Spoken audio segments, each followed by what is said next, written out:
Welcome back, friends, to TV5 News at 9. Joining us this morning is Todd Schlischer. She is the executive director of the Sloan Museum. Thank you so much for being here, Todd. How are you? Oh, I'm doing great. Thanks for having me. We're so glad that you're here. Now, Todd, as the CEO of the Flint Institute of Science and History, what are you responsible for? What do you do? Well, I'm responsible for the Sloan Museum of Discovery and the Longway Planetarium, those two institutions on the Cultural Center campus here. Sloan and Longway are kind of member organizations of the Flint Institute of Science and History. You normally don't hear that name publicly. We promote Sloan Museum and Longway Planetarium, of course. That's for sure. So, Todd, as a nonprofit, you had to raise, get this, $30 million for the museum to rebuild. So where did all that funding come from, Todd? Yeah, it was a lot, and it took a long time, but the community has been incredibly supportive. So that money has come from foundations in the community, from the business community, from individuals, and also some government support from the state of Michigan. So those are the different sources of funding that went into building the Sloan Museum of Discovery and all the new exhibits. One thing important for people to know that although we are partially funded by the Genesee County Arts and Culture Millage, that money goes into making it free general admission for all Genesee County residents. It wasn't used for actually building the building or the exhibits. That is exciting to hear, Todd. That is awesome. So why did Mid-Michigan need a new Sloan? What will be different about this? Well, Sloan had been around for a long time. It started in 1966, and in the last 25 years, as people may have noticed, it didn't change a whole lot. The exhibits were the same. Of course, we brought in traveling exhibits, but it was definitely time for a refresh. And so we started the whole process by doing focus groups and talking to the community and asking what they wanted to see in a new Sloan Museum.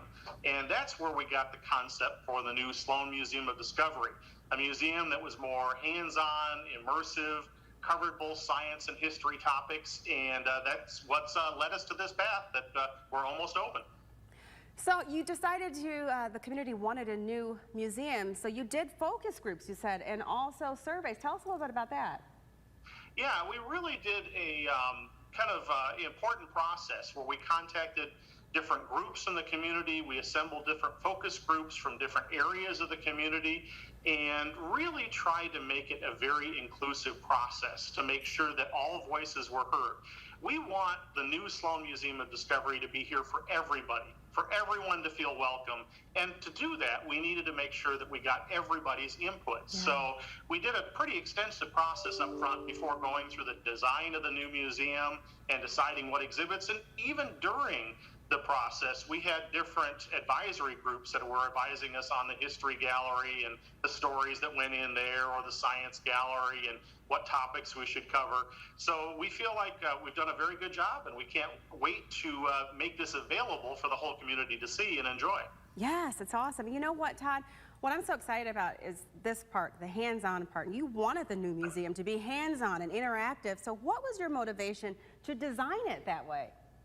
Well, I'll tell you, it comes from both the focus groups, but something that we noticed, my old office used to be right next to the history gallery, and we would notice families going through the gallery, and the adults would stop and they'd look at the artifacts and read the text labels, but the kids wanted something to do. And the very few small hands-on exhibits we had, like the big wheeled bike or the cranked engine, well, the kids would play with those, but they wouldn't really read the text labels. And so we wanted this new museum to be much more hands-on, much more interactive, so that it appealed to multi-generational audiences, both your adults, but then also your youth audiences as well. Yeah, kids love to do things with their hands and get down and dirty in there. Absolutely. So that is That's exciting. how they learn. Yes, exactly. It's perfect. So what are some of the interactive exhibits that visitors can enjoy, be able to? Oh, we have so many. So, for instance, in the Early Childhood Gallery, the Hageman Street Early Childhood Gallery, we have this new climbing kind of treehouse structure we call the ABC tree. This is a special exhibit meant for those kids that are kind of in that 2 through 6-year-old range, and they'll be able to climb up and through it and discover numbers, letters, animals. We have in the Science Gallery something we're calling Spaceship Earth, which is filled with Earth science exhibits, where you'll be able to adjust different things like temperature and humidity and brew up a thunderstorm or a tornado or experience earthquakes.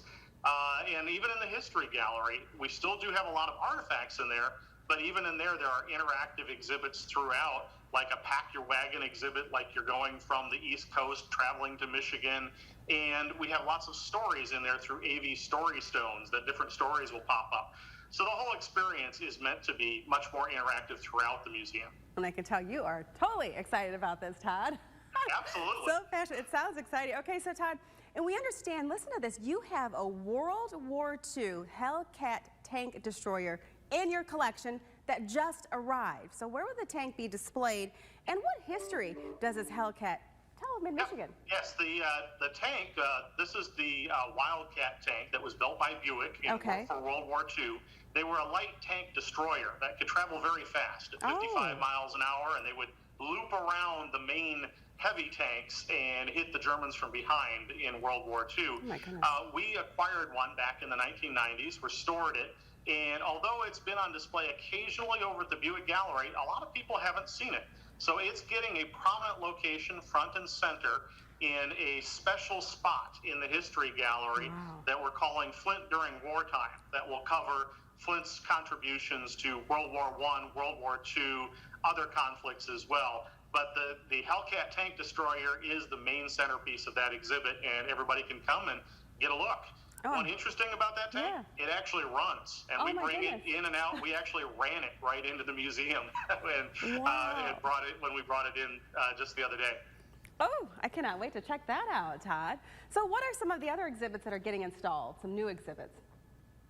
Well, I mentioned a lot of it. One thing is we have a new vehicle gallery. So those that are fans of our cars and the vintage cars we have, they have a new home. The Buick Gallery will be used for maintenance and restoration, but our new vehicle gallery will house our automotive collection. And then, just personally, I'm excited about some exhibits in the History Gallery. Like I mentioned, there's these story stones, which are stories from the community recorded here at Sloan, and you will interact with and have them pop up as you're traveling through the History Gallery to talk about different periods of history, whether it's early Native Americans, whether it's people that went through the sit-down strike. So that's just a wonderful piece of exhibitry in the new History Gallery. In the Science Gallery, we have all sorts of stuff. Water rockets that fly up to our 25-foot tall ceiling, a giant flywheel you can add energy to. I just can't wait for everybody to see it. Yes, that sounds fascinating. A little something for everyone. All interests are represented there.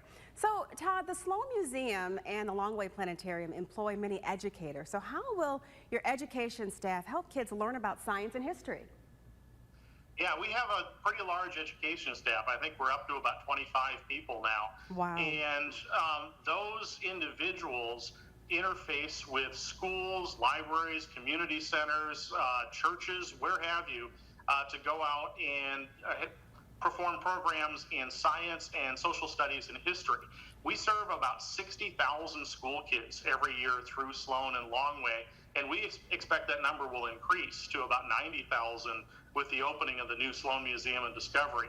So our education team is very active in supporting the formal education system, all of the districts around Genesee County and throughout, as well as hooked in through libraries statewide. We do a lot of programs that are not even in the region through library systems. Well, Todd, we are all pumped up for the new opening. Tell us some important dates or anything else you'd like viewers to know. When are you opening? Oh, yes. We are opening on July 16th and 17th. That's our grand opening weekend, just about a month from now.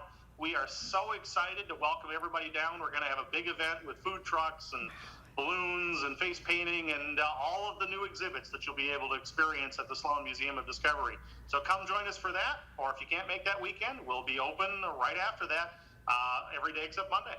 We will be there. Thank you so much, Todd, for joining us this morning. We appreciate you. All right, thanks a lot. You are so welcome, and you can find more information in the hot link section at WNEM.com.